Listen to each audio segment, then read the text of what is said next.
E aí, meu povo, tudo bem? Chegamos à segunda aula de eletrônica. Hoje a gente vai abordar melhor o assunto, vai se interar mais com o simulador, vai fazer atividade juntos, certo? Se você chegou até aqui, parabéns. Já estamos na metade do módulo, tá bom? Vamos embora.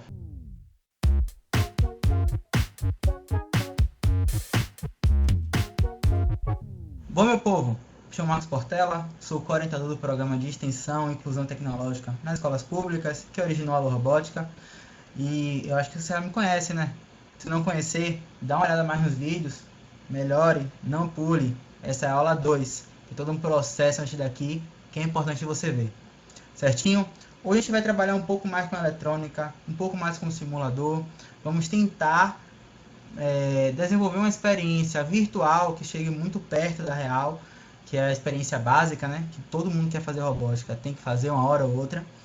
E é a partir dela que a gente vai desenvolver na próxima aula e nas próximas aulas, tá? Lembrando que nossos módulos são interconectados. O princípio de um é usado no outro, ou seja, o conteúdo dessa semana já teve como base da semana passada e assim vai. Certinho?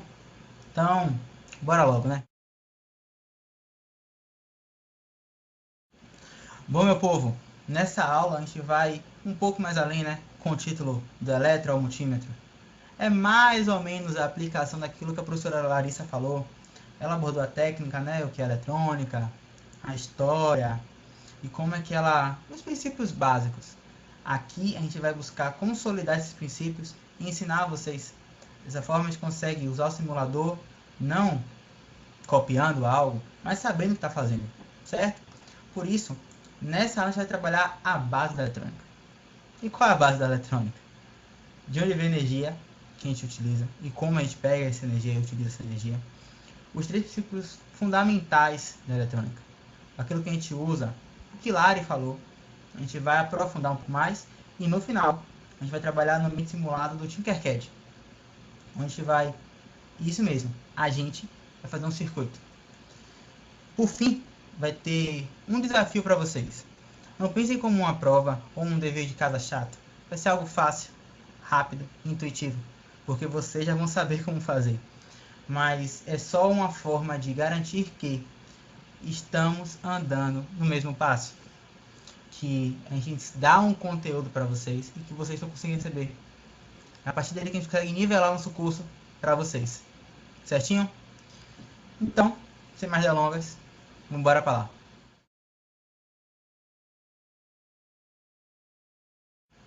E quando a gente se pergunta de onde vem a energia que a gente usa no celular, no computador, no controle, no carrinho, a gente tem que pensar nesse número aqui, ó. O número 8. É isso mesmo, um número cabalístico e assim vai, assim vai. É o que define a nossa energia. Não entendeu? Então bora voltar mais um pouquinho. Na sua tela agora tem um átomo, tá? Que é o que compõe, é a estrutura que compõe todo material, ser vivo ou componente da Terra e alguns dos espaços. Basicamente, o que vai diferenciar a gente uma caixa de papelão de uma tesoura são quantos componentes tem no átomo. Como assim, Marcos? Olha para o meio do átomo, você vai ver uma estrutura maior e brilhante. Isso é o núcleo. O núcleo tem prótons e nêutrons, tá? E ao redor do núcleo ficam elétrons, estruturas negativas, que orbitam. Eles atraem, repelem entre si e ficam girando que nem satélite na Terra, meteoro na Terra ou a Terra no Sol. Por isso que é o modelo orbital, tá? Inclusive, se você tiver dúvidas sobre isso, eu vou indicar um link aqui embaixo que fala um pouco mais de átomos, tá? Tá vendo o que eu pensei em você? Mas sim, basicamente o que diferencia um objeto de outro é quantos elétrons ou quantos prótons tem naquele átomo. Isso mesmo. O que diferencia o carbono e o oxigênio? Alguns elétrons, alguns prótons. Só isso. Só isso. Beleza? Então, essa é a base da matéria.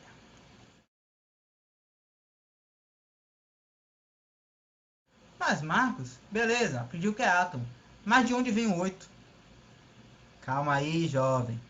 Basicamente, quando a gente olha um átomo de cima, você vai ver essa estrutura aqui, ó. Aqui está o núcleo, beleza? E tem essas camadas ao redor, as órbitas ao redor do núcleo.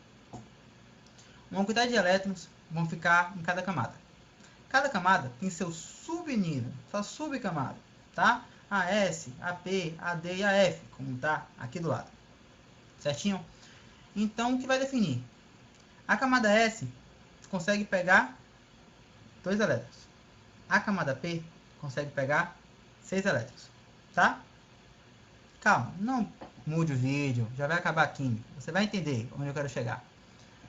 O elétron só vai ficar de boa, só vai ficar estável, só vai ficar tranquilo e paradina dele se ele tiver as últimas 2 subcamadas ocupadas.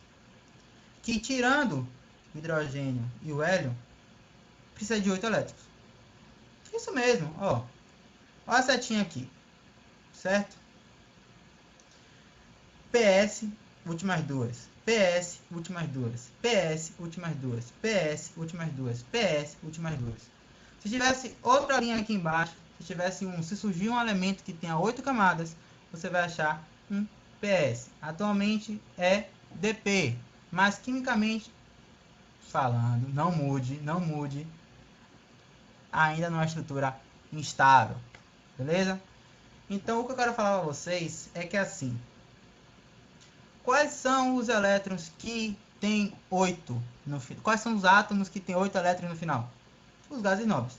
Todos os outros são estáveis. Todos os outros querem ter outro. Então, todos os outros, quando acham uma forma de doar um elétron para ficar nivelado ou ganhar um elétron para ficar nivelado, acontece isso.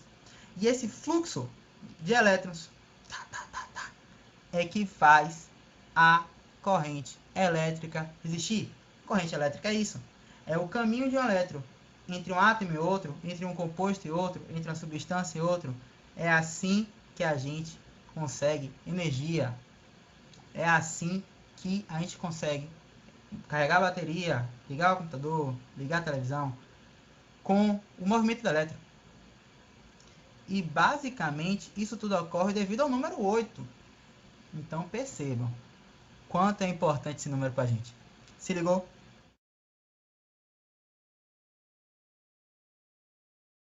Bom, meu povo, então para ter a corrente elétrica, a gente vai precisar de duas coisas. Um material, uma substância que tenha mais elétrons e precise de prótons. E um material, uma substância que tenha mais prótons e precise de elétrons. Tá? Aquela coisa de... Toma lá, da cá. Basicamente o que? Se eu der uma forma de eles trocarem os prótons, trocarem os elétrons, sem que o próton bata no elétron, eu tenho a minha corrente elétrica. Isso é uma bateria.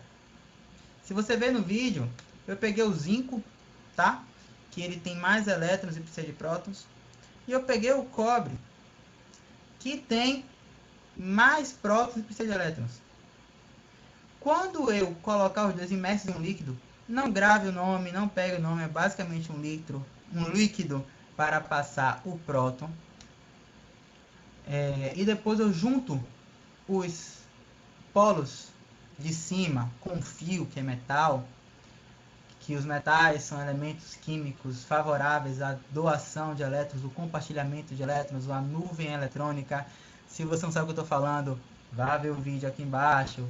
É algo muito bom, é algo de química, mas basicamente os metais são usados por causa disso, porque o elétron passa fácil nisso, tá? Então, pelo fio passa o elétron, pela água passa o próton. Isso aqui é a bateria. Quando a bateria estoura, fala assim, menino, não toque nessa pilha. Esse líquidozinho faz mal. Faz mal mesmo, porque é um líquido ácido que vai passar o próton. Se você pegar aqui, ó, na pilha, assim, até se não sentir, porque é muito pequeno, os elétrons estão, ó, passando por aqui em você, certo? E esse polo aqui tem um polo que tem mais e um polo que tem menos. Como o elétron é negativo, certo? Como o elétron tem carga negativa, o lado que tiver mais elétrons tem um símbolo de menos.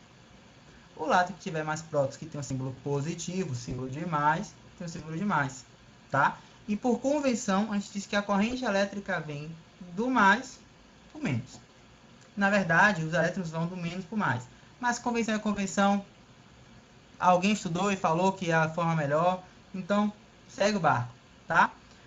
O vídeo que está aí é basicamente funciona essa pilha, como funciona a sua bateria, é como funciona a pilha do seu carrinho e assim vai. É como funciona a tomada? Não, não é.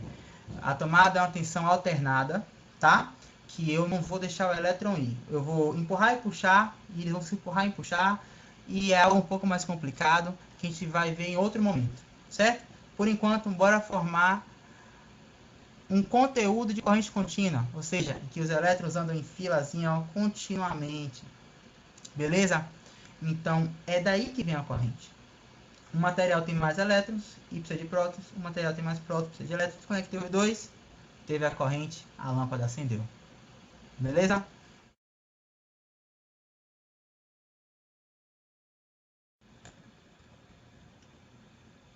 Sim, meu povo, quais são os 3 princípios básicos? Aquilo que a gente tem que sair daqui sabendo e levar para a vida toda, né?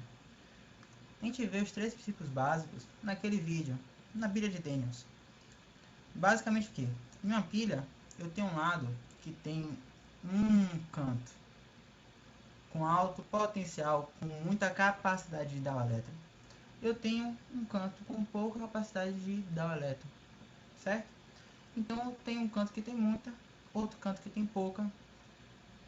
Essa diferença de potencial, esse DDP, é o que a gente chama de tensão. É o primeiro pilar da eletrônica. Na pilha, a gente tem 1.5 volts, digamos. Eu não posso pegar essa pilha e usar para colocar em um carro. Claro, o carro vai precisar de mais tensão, porque o carro precisa dar mais elétrons, mais fluxo, mais corrente. Ou seja, eu tenho a tensão e quando eu ligo um terminal com o outro, surge a corrente, que é um fluxo. Quanto maior for a tensão, maior vai ser a corrente. Se ligou? Como é algo bem top? Assim, se eu tenho um material com muito elétrico e outro que tem menos, quando eu ligar os dois, eles vão de um ponto para o outro, certo? Mas se tiver um material que tiver mais potencial, mais elétrons que os outros, muito mais elétrons vão sair. É como se estivesse em uma sala com 100 pessoas, se abrisse a porta e depois colocasse nessa sala 1000 pessoas. Melhor, 10.000. Qual é que as pessoas vão sair mais rápido? Na de 100 ou na de 10.000? Se ligou? Esses são os princípios. Tensão que a gente mede em voltagem, nosso volt, nosso Vzão, e corrente que a gente mede em amperagem, nosso ampere, nosso Azão. Certo? E por fim tem a resistência. Eu não sei se vocês se perguntaram, mas como é que a lâmpada acende? Ou que o celular vibra, que o motor roda, que o fogão esquenta? Como é que acontece isso? Para isso eu vou usar o futebol, pra vocês verem. O futebol o futebol. Se liga nesse vídeo aqui, a seleção brasileira em 2018, num jogo contra a Argentina, tá? Se liga na pegada de Renato Augusto. Acabou indo, beleza, vai se cumprimentar. Renato Augusto tá parado, não fez nada. Quem tá assim, andando, é a seleção argentina. Aí ele vai lá, dá um tapa em Renato Augusto, um tapa na mão, claro, né?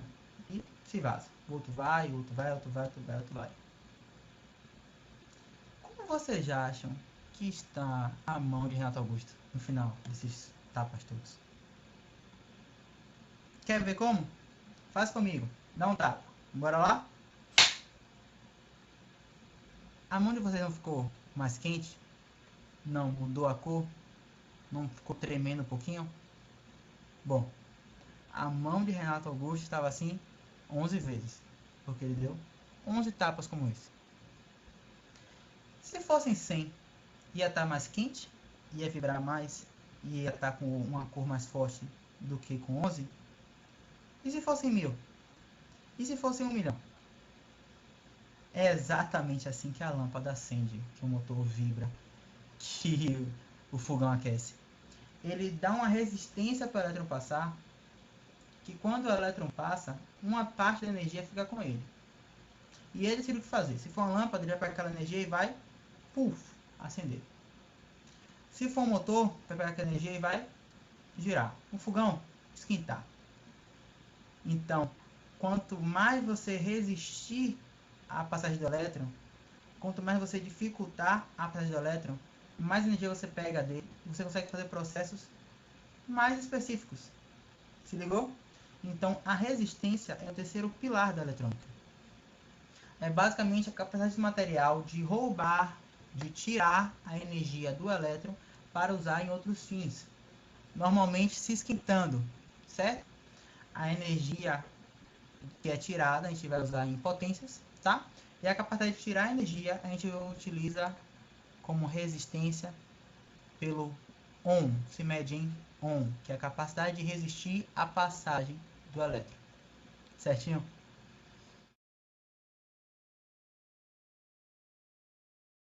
Bom, meu povo, para acabar a aula, bora para a prática, tá? Vai aqui embaixo no Tinkercad, abre ele, se inscreve, pode até entrar com a conta do Google, que vai aparecer uma tela como essa daqui, tá? Sua foto, seu nome que você colocou, e você clica em circuitos, criar novo circuito. É a partir dele que a gente vai colocar em prática o que a gente sabe hoje, porque o Tinkercad é um simulador, ou seja, ele consegue nos dizer pela internet o que aconteceria na situação real. E a partir dele você vai construir e testar o que a gente já sabe. Certinho? Esse aparelho aqui, ó, gente, é um multímetro na vida real. Quando ele consegue medir a tensão, a corrente e a resistência. E é a partir dele que a gente vai fazer nossa aula de hoje. Por quê? Eu quero ver se vocês realmente entenderam o que é tensão, corrente e resistência. Tá? De uma forma bem rápida de se entender, que vocês são inteligentes, a gente precisa. Vamos pegar a bateria, ou seja, o que vai ter diferença de potencial, que gera a tensão. A gente desce e pegamos uma bateria. Depois, a gente vai pegar um LED, que é uma lâmpada, como essa daqui, certo? Vai e bota o LED. Se a gente unir positivo no anodo, que é o lado positivo do LED, negativo no catodo, que é o lado negativo do LED, e colocar iniciar a simulação, o LED vai acender.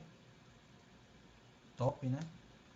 Se eu vim aqui, clico na bateria, vendo essa telinha azul, e coloco ao invés de uma bateria, duas baterias, ou seja, eu dobro a tensão, o LED explode porque ficou muita corrente, certo? Agora, como é que eu sei quanto de corrente está passando aí? Quanto de corrente o LED explodiu? Fácil. Eu venho, escrevo multímetro, 70 no pau acento, pego o multímetro e vou fazer com que o elétron passe por dentro do multímetro. Assim o multímetro vai conseguir contar quantos elétrons tem e dizer a corrente. Eu abro aqui e coloco então o multímetro em série. Ó, o que é série? Um depois do outro. Venho no multímetro e coloco em ampere. Inicia a simulação. Poxa, realmente 1,36 mA queima o LED, queima a lâmpada, é muita energia. Então, eu tenho que aprender um jeito de controlar a corrente. Como é que eu faço isso? Pela regra que a professora Larissa falou, tensão é igual a resistência vezes corrente. Pela lógica, então, a nossa corrente vai ser igual a tensão dividido pela resistência. Se eu aumento a resistência, eu diminuo a corrente.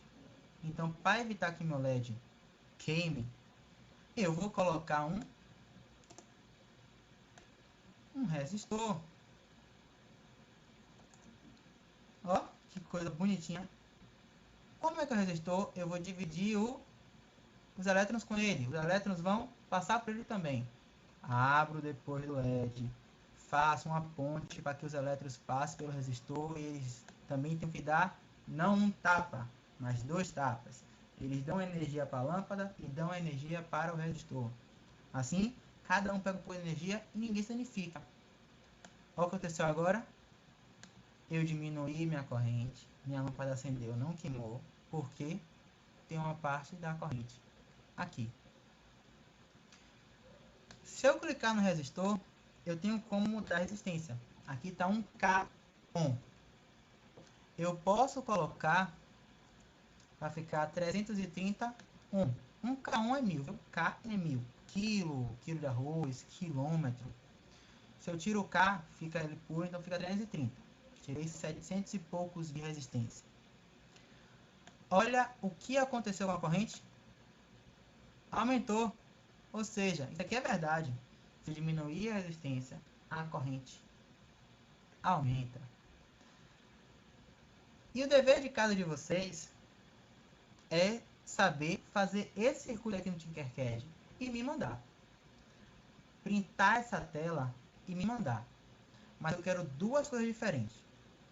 Eu quero que vocês também meçam a tensão do resistor. Como assim, Marcos, resistor? Claro. Se o LED entra para um lado e sai para o outro, tem diferença entre esses dois lados do LED. Também vai ter uma diferença de potencial entre os dois lados do resistor. Então, eu venho aqui com o meu multímetro, boto em voltagem, em tensão, coloco ele em paralelo, ou seja, ele do ladinho, o elétron não vai passar por dentro do multímetro, porque ele vai seguir pelo resistor, e ligo o meu circuito. O seu dever de casa tem que estar a voltagem do resistor e a corrente do circuito. E eu quero que essa corrente não esteja exatamente em 3 mA, tá? Modifique o valor da resistência até dar 3. Como é que modifica? Para o circuito, clica no resistor e escreve aqui. Tem que dar 3 certinho, tá bom? Bom, gente, segue no Instagram. Essa aula foi um pouco maior devido ao Tinkercad, né? Mas a próxima vai voltar aos 15 minutos, nem se preocupe com isso.